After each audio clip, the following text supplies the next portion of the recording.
Hello friends, I am Dr. Sunita, Assistant Professor, NPG Science College, Raipur. And today in this video we are going to discuss BSc second year course Physical Chemistry part, Unit 1 and its part B. In our previous videos we have studied the CP, that is the molar heat capacity at constant volume and constant pressure, and the relation between the two. In our second video we have discussed the isothermal expansion of the gas and the change in the thermodynamic property. In this video, we are going to discuss the adiabatic expansion of ideal gas and the changes in their thermal properties. Now, adiabatic expansion, that means the expansion is taking place at the adiabatic conditions. And what is the adiabatic condition? Adiabatic condition, by definition, where no heat is allowed to enter or leave the system. That means Q is equals to 0. Now, our first law of thermodynamics say that delta U is equals to Q plus W. Substituting this Q0, delta U becomes equals to W. That means work done is equals to the change in internal energy. Now, since we are dealing with the expansion of the gas, that means work is done by the system. So W is negative and the delta U also becomes negative. Now decrease in the internal energy of the system, and we found there is decrease in the negative internal energy of the system, and the temperature of the system also fall. This shows that work is done at the expense of the internal energy of the gas. Now we come to the calculation of some other thermodynamic property, calculation of delta U. Now we have saw from our relation of molar heat capacity at constant volume is equals to del U by del T at constant volume. So it becomes du is equals to Cv delta T. For a finite change, we can write this equation as this equation. This is for the calculation of the internal energy change, which is equals to the multiplication of the molar heat capacity at constant volume multiplied by its temperature difference. Now next we come for the calculation of delta H. Delta H, we all know, is given, H is given by U plus PV. Considering the change in the enthalpy is given by this equation. Now substituting PV in terms of RT from the ideal gas equation, we have delta H is equals to delta U plus N R delta T. R delta T. So we have got delta H is equals to delta U plus R delta T. Substituting this value, substituting the value of delta U from our previous equation, we have this equation. Taking the delta T as common term, we have Cv plus R is equals to delta T, which is equals to Cp delta T. That means the enthalpy change is equals to the product of the molar heat capacity at constant pressure multiplied by its temperature difference. This equation Cp minus Cv is equals to R will gives you Cv plus R is equals to Cp. So this was about the calculation of the delta H. Now we will calculate the work done in adiabatic expansion. Work done is equals to delta U as we have saw, and delta U is equals to Cv delta T. So work done is equals to Cv delta T.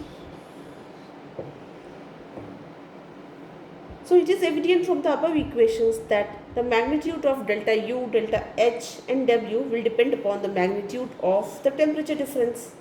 Since the final temperature and hence the value of delta T varies with the nature of the process, the magnitude of thermodynamic property will also vary with the nature of the process.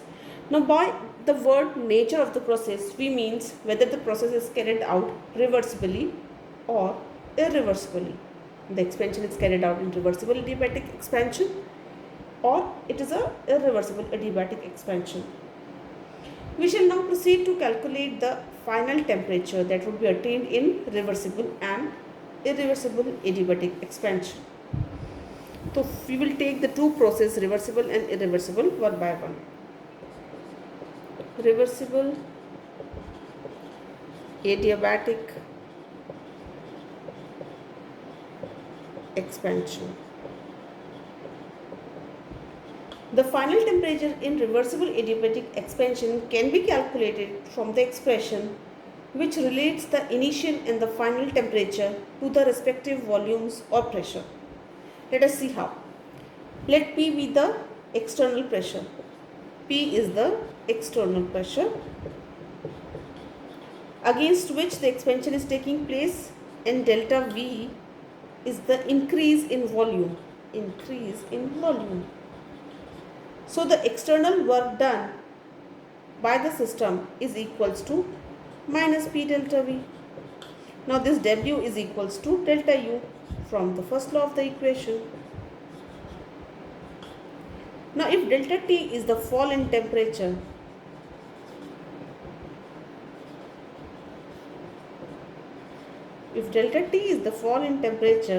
then we have delta U is equals to CV delta T.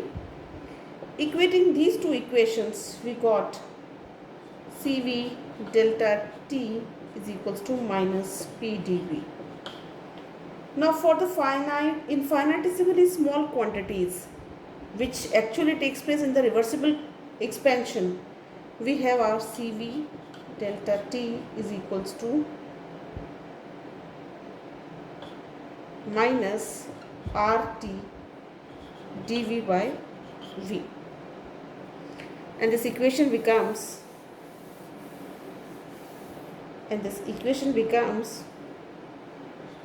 CV minus R dV by V. We just have substituted, we just have taken this T in the left hand side, and this equation becomes CV d ln T is equals to minus R ln V. Now integrating this equation between the limits of the temperature T1 and T2, when the corresponding volumes are V1 and V2, we got CV ln T2 by T1. This is after the integration which we are taking.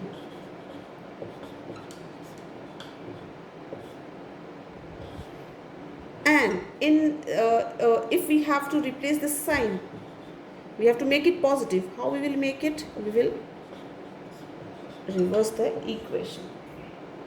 So ln T2 over T1, taking CV on the right hand side, we have R by CV ln V1 by V2.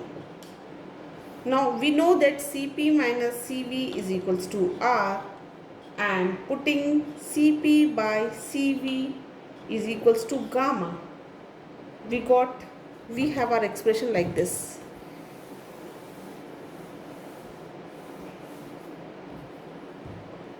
Ln T2 by T1, gamma minus 1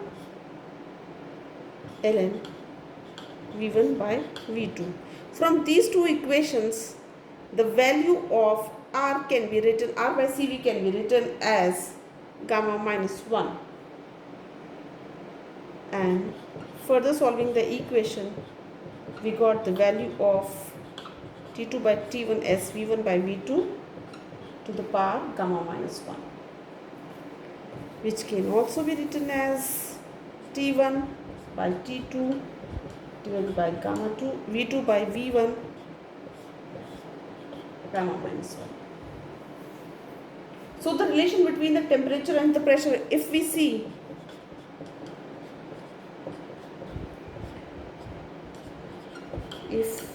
the relation between the temperatures, it follows that this equation will become P1 V1 gamma T2 V2 gamma T1 by T2 gamma is equals to P2 by P1 1 minus gamma. Thus, knowing the value of gamma V1 V2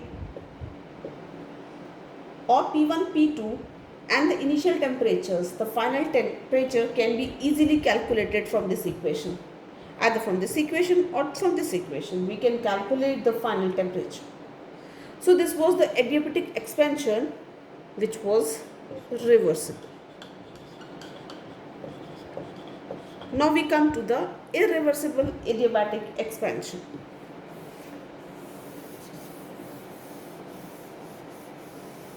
Irreversible. Now we have two cases in the irreversible adiabatic expansion. The first is the free expansion. Free expansion is very easy to understand because we don't have any external pressure. Since external pressure is 0, so work done is also 0. And since delta U is equals to W and W when is 0, delta U eventually becomes 0. Now internal energy is a function of temperature also. You also know that. Now if delta U is 0, delta T becomes 0. Okay. And delta H, which is equals to delta U plus NR delta T. This 0, this 0. So delta H becomes 0. So in the case of the free expansion, we have our work done 0, internal energy 0, temperature change 0, and the delta H 0. Okay. It's very easy to understand and easy to learn also. Now we come to the intermediate expansion. Intermediate expansion is somewhat in between the reversible and the free expansion.